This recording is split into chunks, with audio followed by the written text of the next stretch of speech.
and I was a student, like a fourth year architecture student. So I wanted to do architecture. I love architecture. तो यहाँ से ही journey शुरू हुआ। मगर क्योंकि मैं शादी के बाद यूएसए मूव हो गई थी अपने हस्बैंड के साथ, और जिस जगह हम थे तो वहाँ पे I didn't have, it was a small southern town in North Carolina. So the university was very far, so I didn't pursue my education there. Like I didn't go for a master's, or I didn't even work in an architecture firm. So that thing kind of, got behind me. And then I had kids. Alhamdulillah, I have 4 kids. तो जब तक मेरे बच्चे छोटे थे, आपको पता है वेस्ट में इतना आसान नहीं होता कि आप अपने बहुत बच्चों मुश्किल को होता है। छोड़ के जो है करें, या मेरा दिल नहीं माना, तो मैंने अपना प्रोफेशन को थोड़ा पीछे रखा till my youngest started to talk.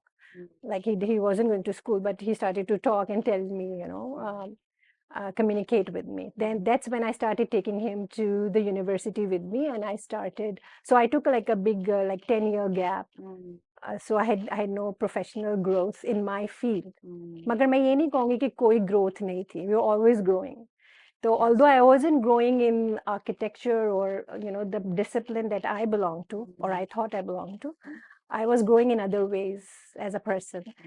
My husband एक doctor है, so he ended up getting that practice in that small town in North Carolina. So I started managing that practice. So I learned a lot. I had no idea how to manage a business. And accounts and all. Yeah, and then I used to go there as a manager. I learned a lot. We were hiring people. It was a small clinic, but it was a good place to learn all those skills. So मैं चाहूंगी कि आप उस बात को थोड़ा मजीद elaborate करें, जब आपने कहा कि हालांकि आपका अपना डिसिप्लिन आपको वहाँ परसू करने के लिए नहीं मिला, नहीं मौका मिला जी। और बच्चे छोटे थे, यू गेव योर टाइम, अपने बच्चों की परवरिश पे ज्यादा वक्त लगाया। तो अक्सर हम खवातीन के साथ ये मसला होता है कि हम अगर किसी खास डिग्री को अक्वायर कर भी लेते हैं, तो शादी के बाद एक बड़ी ये कतगन आ जाती है कि घर और बच्चे हमारी हाँ। मेन प्रायोरिटी बनते हैं।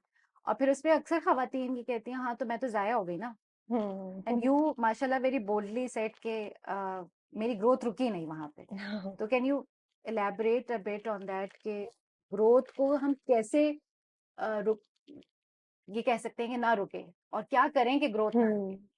देखिए, इंसान जो है ना वो हर वक्त लर्न कर रहा होता है। मतलब जिस सही। भी एनवायरनमेंट में उसे रखा जाए, वो कुछ ना कुछ सीख रहा होता है, और जब आप कुछ सीख रहे होते हैं तो आप ग्रो कर रहे होते हैं, एज अ पर्सन आप ग्रो कर रहे होते हैं। अब जैसे मेरा बस नॉर्थ कैरोलिना तक का सफर, अगर अगर आप उसको इस नज़र से देखें, ओ आप किसी बड़ी सिटी में जाते, आप नॉर्थ कैरोलिना के छोटे से एक गांव ही हुआ ना वो, तो वहाँ का जहाँ पे हम लोग रह रहे थे। तो आप उसको नेगेटिवली भी देख सकते हैं इस बात को कि वो पीरियड मैंने लाइफ में मैं कुछ भी नहीं कर कि सकी। मुझे कोई अपॉर्चुनिटी हाँ, मिली आप कि इसको इस अगर। तरह भी हाँ। देख सकते हैं। हाँ। मगर आप इसको इस तरह भी देख सकते हैं कि ये आप पाकिस्तान में, यहाँ कराची में बैठ के आप नॉर्थ कैरोलिना में वो जो लाइफ है, जो मूवीज़ में नज़र नहीं आती, हॉलीवुड में नहीं नज़र आती ज़्यादा, वो एक बिल्कुल एक बहुत खूबसूरत और बहुत अच्छी लाइफ है। और वहाँ के लोग कैसे रहते हैं, आप वहाँ के लोगों से दोस्ती करें, आप वहाँ पे उनसे बात करें, आप उन्हें बताएँ कि आप पाकिस्तान के हैं। वो तो समझते हैं, उनका तो उनको कुछ अपने टाउन से आगे ज़्यादातर लोगों को पता नहीं होता वहाँ पे, क्योंकि उनकी भी तो एक्सपोज़र नहीं है ना, वो कभी किसी पाकिस्तानी से नहीं मिले हुए।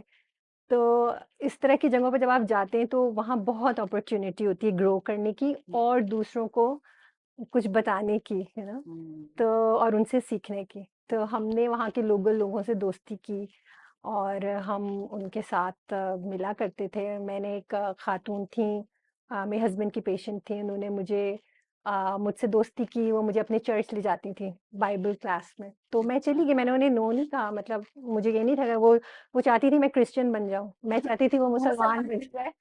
तो we had a very nice relationship, तो वी लर्नड अ लॉट। फिर उन्होंने मुझे बहुत सी डिशेस मैंने उनसे सीखी, फिश कैसे बेक करते हैं, पोटैटो कैसे बेक करते हैं सदर्न वे में ना, तो I learned a lot from हाँ। तो वो ज़ाहिर है हमारे रिश्तेदार वहाँ नहीं थे, हम क्रेव करते थे company, and she was alone, तो वो हमें क्रेव करती थी कि हम उनके साथ टाइम स्पेंड करते हैं। तो वो गिव एंड टेक जो आप कर रहे होते हैं ना, वो ही ग्रोथ है।